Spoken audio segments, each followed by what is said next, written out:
அன்பான சகோதர சகோதரிகளே, இயேசு கிறிஸ்துவின் நாமத்தில் உங்களை வாழ்த்துகிறேன். அனைவரும் சுகமாய் நலமாய் இருப்பீர்கள் என்று விசுவாசிக்கிறேன். கர்த்தர் உங்களை தொடர்ந்து வழிநடத்துவார்.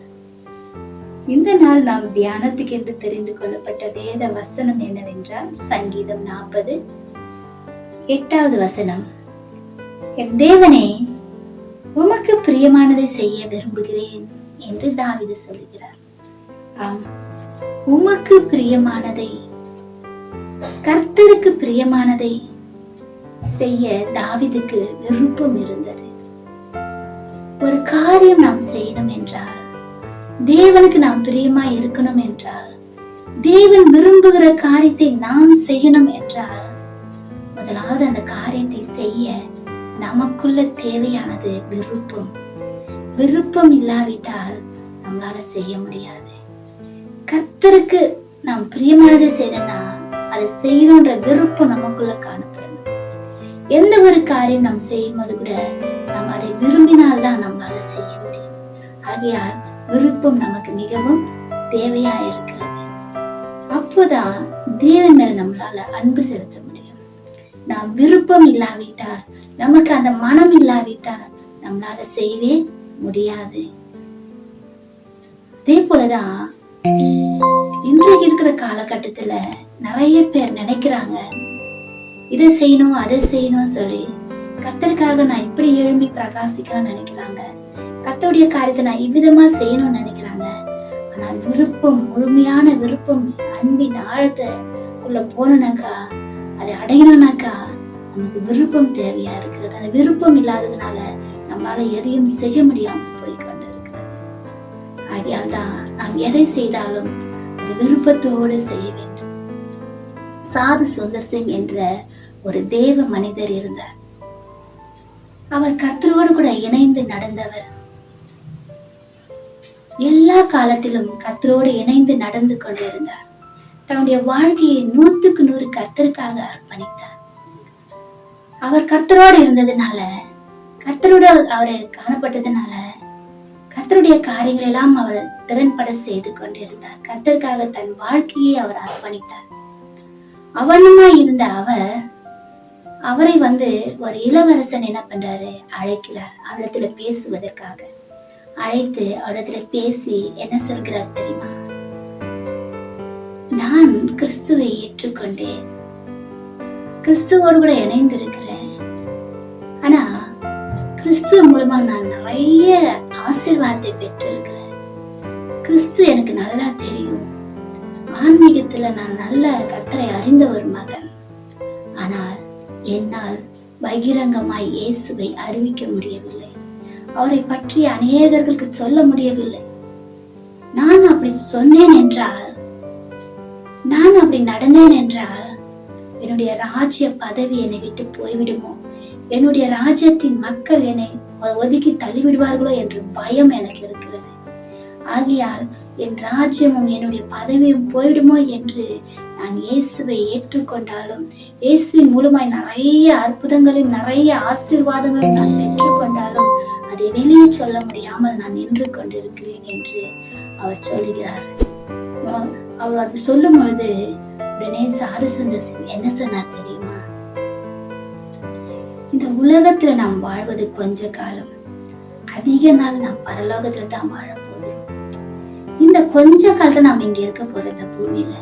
இந்த பூமியில இருப்பதோ ஒரு சில காலங்கள் தான் நாம் காணப்படுவோம். அப்புறம் புல்லை போல, புகையை போல, ஒரு பூண்டை போல, பூவை போல நம்முடைய வாழ்க்கை மறைந்து போகும். ஆகையால் நாம் அதிக காலமாய் நித்தியமாய் பரலோகத்துல தாங்க இருக்க போகிறோம். இன்றைக்கு உன்னுடைய காலங்கள் பாத்தீங்கன்னா, உன்னுடைய ராஜ்யம் பாத்தீங்கன்னா கொஞ்ச நாள் தான் உன்னுடைய ராஜ்யம். ஆனால் முடிவில்லா ராஜ்யம் இயேசுனுடைய ராஜ்யம். இந்த கொஞ்ச கால ராஜ்ய வாழ்க்கைய நம்ம பெருசா நினைக்கிறோம். ஆனா கர்த்தர் நமக்கு அதிகமான முடிவில்லாத ராஜ்யத்தை கர்த்தர் நமக்கு வைத்திருக்கிறார். அவரோடு நாம் இருக்க போகிறோம். ஆகையால் இந்த காலத்தை குறித்து நீ கவலைப்படாத. தேவன் என்ன சொல்லுகிறார் என்றால், முதலாவது தேவனுடைய ராஜ்யத்தையும் அவருடைய நீதியையும் தேடுங்கள் என்று கர்த்தர் சொல்லுகிறார் என்று அந்த இளவரசனுக்கு சாது சுந்தர் சிங் பதில் சொன்னார். எனக்கு பிரியமான சகோதர சகோதரிகளே, இன்றைக்கு இயேசு மூலமாய் நீங்க நிறைய அற்புதங்களை பெற்றுக் கொண்டிருக்கலாம். கர்த்தர் உங்கள் வாழ்க்கையில நிறைய காரியங்களை செய்திருக்கலாம். ஆனால் எல்லாவற்றையும் பெற்றுக்கொண்டு ஒருத்தர் கூட கர்த்தரை பற்றி அறிவிக்காமல், கர்த்தர் உனக்கு செய்த நன்மைகளை மற்றவர்களிடத்துல பகிர்ந்து கொள்ளாமல், கர்த்தருக்கு சாட்சியாய் நீங்கள் நிற்காமல், கர்த்தரை நீங்கள் அறிந்து கொண்டும் மற்றவர்களுக்கு அதை தெரிவிக்காமல் இருக்கிறது மிகவும் கஷ்டமான ஒரு காரியம். ஆகையால் நீங்கள் பெற்றுக்கொண்ட ஆசீர்வாதத்தை மற்றவர்களும் பெற்றுக்கொள்ளணும். கர்த்தர் உங்களுக்கு கொடுத்த ரட்சிப்பை மற்றவர்களும் அந்த ரட்சிப்பை பெற்றுக்கொள்ளணும் என்று நினைங்க. கர்த்தர் உங்களுக்கு வாழ்க்கையில என்ன செய்தாரோ அதை மற்றவர்களுக்கு நீங்க சொல்லுங்க. அப்படி நீங்க சொல்லும் பொழுது, அப்படி கர்த்தருக்கு நீங்க சாட்சியா நிற்கும் போது, அவருடைய வார்த்தையை நீங்க அறிவிக்கும் போது, நிச்சயமாகவே கர்த்தருக்கு பிரியமான காரியங்களை நீங்க செய்ய விரும்புவீங்க. நீங்க சொல்ல ஆரம்பிங்க, செய்ய ஆரம்பிங்க. விருப்பப்பட்டு நீங்க செய்யுங்க. நீங்க செய்ய செய்ய, நீங்க விருப்பப்பட்டு செய்ய செய்ய கர்த்தர் உங்களில் பிரியப்படுவார். நீங்களும் விரும்பி அந்த காரியங்களை செய்ய முற்படும் போது அது கண்டிப்பாக உங்களுடைய தலைமுறைக்கும் சந்ததிக்கும் அது ஆசீர்வாதமாக இருக்கும். ஆகையால் கர்த்தருக்கு நாம் பெற்றுக்கொண்ட ஆசீர்வாதங்களையும் நன்மைகளையும், கர்த்தர் நமக்காக செய்த எல்லா காரியங்களையும் மற்றவர்களுக்கு சாட்சியா நாம் அறிவிக்கணும். இயேசுவை அறிவிக்கணும் என்பதுதான் நற்செய்தி. கர்த்தர் நமக்கு செய்த நன்மைகளை மற்றவர்களுக்கு அறிவிப்பதுதான் நற்செய்தி. ஆகையால் இயேசுவை குறித்து மற்றவர்களுக்கு நீங்க சொல்லி அந்த நற்செய்தியை உலகம் முழுவதும் பரப்ப ஆரம்பிங்க. அப்படி நீங்க உலகம் முழுவதும் சொல்லாவிட்டாலும், உங்கள் அக்கம் பக்கத்திற்கு சொன்னாலும் அது உலகம் முழுவதும் பரவும். ஏனென்றால் ஒரு விதை நாம் போட்டோம்னாக்கா அந்த விதையிலிருந்து எத்தனை விதை, ஆயிரக்கணக்கான விதை வருமா, லட்சக்கணக்கான விதைகள் வருமா? அந்த ஒரு விதை கோடிக்கணக்கான விதைகளை உருவாக்குமா என்று நமக்கு தெரியாது. ஆகையால் உங்கள் அக்கம் பக்கத்துல இருக்கிறவங்களுக்கு இந்த வசனம் ஆகிய ஒரு விதையை, இயேசுவை குறித்த ஒரு விதையை, கர்த்தர் உங்களுக்கு செய்த நன்மையான காரியத்தை நீங்கள் ஜனங்களுக்கு சொல்லுங்க. ஒருத்தருக்கு சொல்லும் போது அது அநேகர்களுக்கு போய் சென்றடையும். ஆகையால் இந்த நாள்ல இருந்து முற்படுங்க இயேசுவை அறிவிப்பதற்காக. கர்த்தர் உங்களுக்கு செய்த காரியங்களை நீங்க செய்து பாருங்க, சொல்லி பாருங்க.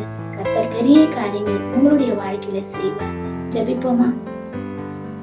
சோதர ஆண்டவரே, சோதரப்பா, உம்மை துதிக்கிறோம், உம்மை சோதரிக்கிறோம். எங்களை நேசிக்கிற நல்ல ஆண்டவரே, உமக்கு நன்றி செலுத்துகிறேன். அப்பா, நீ நல்லவர், நீ சர்வ வல்லமுள்ள தேவன். அப்பா, சகலத்தையும் செய்ய வல்லமை உள்ளவர். இன்று கூட ஆண்டவரே, நீர் அநேக காரியங்களை அப்பா உங்களுடைய பிள்ளைகளுக்கு நீ செய்திருக்கிறீர். அப்பா, யார் என்ன வேண்டிக் கொண்டாலும் அந்த காரியங்களை ஜனங்களுக்கு நீர் அற்புதமாய் செஞ்சிருக்கிறீர் ஆண்டவரே. அப்பா, நிறைய பேர் உங்களுடைய ஆசீர்வாதங்களை பெற்றுக்கொண்டும் அப்பா வெளியே சொல்ல தயங்கி இருக்கிறார்கள். ஏதோ ஒரு தயக்கம், ஏதோ ஒரு தடைகள் அவர்களுக்கு வந்து கொண்டிருக்கிறது. உண்மை சொல்ல, உண்மை அறிவிக்க மனதில் ஆண்டவரே ஒரு தயக்கத்தோடு காணப்படுகிறார்கள். அந்த ஜனங்களுக்குள்ள இருக்கிற அந்த தயக்கத்தின் ஆவி இயேசுவின் நாமத்துல வெளியேறட்டும்.